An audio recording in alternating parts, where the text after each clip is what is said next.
Well, the Dubai Air Show continues at the Dubai World Trade Centre. We've been discussing that Etihad Airways, the national carrier, celebrating its 20th year with some very, very ambitious and bold plans. But so one of the many people that are at the pavilion, it's not always, Neil, about just planes and business class cabins and exotic locations. You also need the idea of some of the other people that are working advising aviation companies. Real Response is a company that has many aviation companies as clients.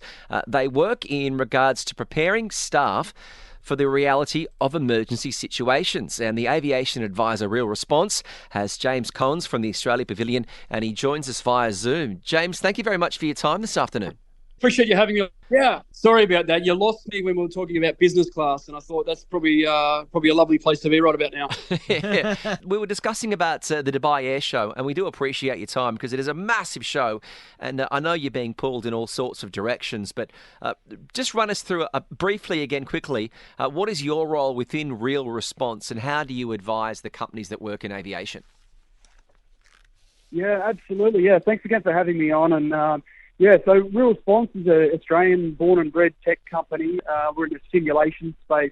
That's my role as the aviation advisor to advise that tech company on the needs of the aviation industry and to help contextualise it and meet with our aviation partners and clients to really pitch the product in such a way that meets the needs that I can see potentially that they're having. So when it comes to teaching those needs, what do you do? Is it a situation of those rooms where you've got complex environments and virtual reality headsets? How do you exactly train the staff if they're in one of those situations? Yeah, absolutely. So I'm sure most people would be familiar with the virtual reality headset, as you just mentioned. But what Real Response does is very different to that. It brings the virtual space and the real world together, and we call that mixed reality. So imagine your virtual reality headset.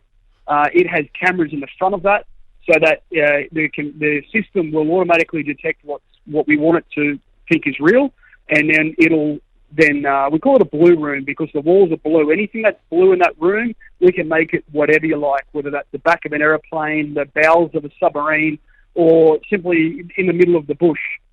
To replicate the environment. And what we might put that's real in there is something like a human. If it's first aid training, for example, we want them to, it could be an office space in the middle of the Melbourne CBD, but we're replicating an environment that could be hundreds, if not tens of thousands of kilometres away, so that person can train with real tools, real instruments on potentially a real person or a mannequin. But looking outside of that, they're in the middle of wherever the client wants that environment to be in.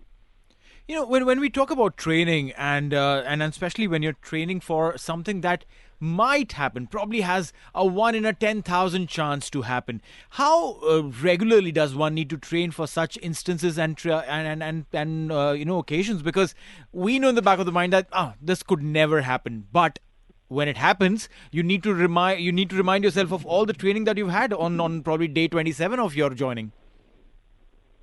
Yeah, no, it's a very good question. And to be honest, some industries will put a lot more emphasis on that than others. Some will say, well, it's probably not going to happen, so if it does happen, then we'll deal with it at the time. As you can imagine, in aviation, the field that I work in, we can't accept that. Hopefully a pilot will go their whole life without having any in-flight emergency whatsoever. But I'm sure you and I, if we're in the back of the aircraft, we want to know that if something was to happen, right, that we would be able to provide that support. So what is your main role at the Dubai Air Show? Are you looking for more aviation clients to utilise your services? Yeah, absolutely. If we can offer this service to anyone that is looking for a gap, again, we use the aircraft as an example, but it could be anything. But the aircraft, what we're trying to do and trying to display to people that might have a deficiency is that there could be to save them having to go and fly and use up all that fuel. And as you can imagine, aviation is very expensive. If we can do that in a simulated environment on the ground, then that just saves a lot of money. So really what we're after is trying to demonstrate to industry, particularly aviation here at the air show, that look, there is this technology out there that you might have a problem, and as you just said there, that training people for that 1 in a million opportunity, it could be very hard to replicate in the office. A lot of people say, "Oh, we'll just have to deal with it because we don't know how to train that." Without actually going and putting an engine on fire, we don't know how to actually train for that. Well, we say, well, we can train that. If you've got any training, deficiencies at all, and we can build that virtually, then we've got a solution, and that is look at it virtually. Well, I'm in a situation here, James, where our producer, Pranav, he nearly gives me a heart attack every day with his work. Anything I can do. I can imagine. Anything I can do to just help prepare myself in dealing with some of the support staff we've got here? Yeah, you could probably fire them. I'd suggest firing them. All right. No, it's probably your first place to start. But well, look, on a serious note, and it's good to speak to an Aussie because some people don't understand my sense of humour when I issue these sort of jokes, James. No, I've got it. But it is so vital to do these, particularly for the aviation industry. Obviously, new staff members within the company have that orientation where they learn, but how important is it, or what is the time frame for people that have been through a course to then continuously refresh these courses so they maintain their levels of knowledge in case of they've got to handle themselves in an emergency? Oh yeah, where do you start with that? And I think it speaks to what I said before. Some industries probably are happy to do, let's say, first aid, for example. Some industries are happier, like you might do it in the office. Some of your staff there will be required to have a first aid certificate, but you're in a radio room. So what's the worst that could probably happen?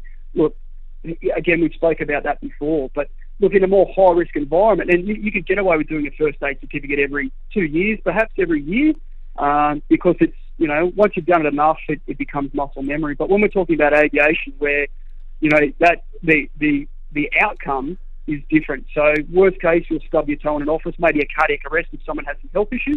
We can fix that pretty readily. But again, in an aircraft, it might be one in every 1 million flight hours, there might be a fatal accident. But the consequences of getting it wrong are catastrophic on a much larger. So that, for example, for pilots, will train regularly every 3 to 6 months. They will go through about a 2-hour session of just simulated failure after failure after failure. And they might not see it again for a couple of months. So it really depends on that industry as to how often you need to do it, I mean, training is one thing, James, but do these guys also have to give examinations so that we know that whatever they've learned in the training, they remember?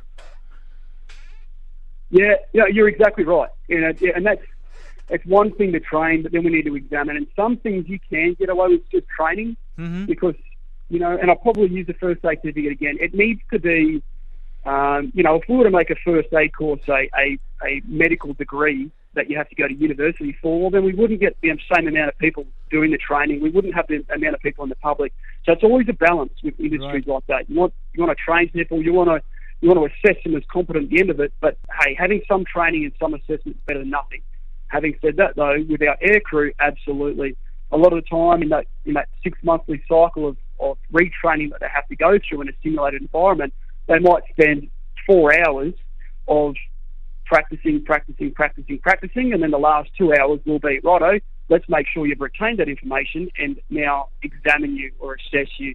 And if you do well, then back you go to your job. If you don't do so well, then more practice, and reassessment. So yeah, absolutely, it's a good point. It's one thing to train, but it's another thing to absolutely make sure that you're assessed to meet that requirement. Yeah, I think you make that great point of what does it cost your business, particularly in aviation? What does it cost you if you have staff that are in this situation where they need these skills and they're not trained?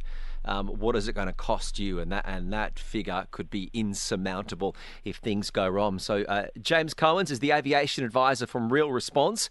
He's at the Australian Pavilion as part of the Dubai Air Show at the Dubai World Trade Centre. James, we do appreciate your time. You've been great to chat to, and enjoy the rest of your time in Dubai.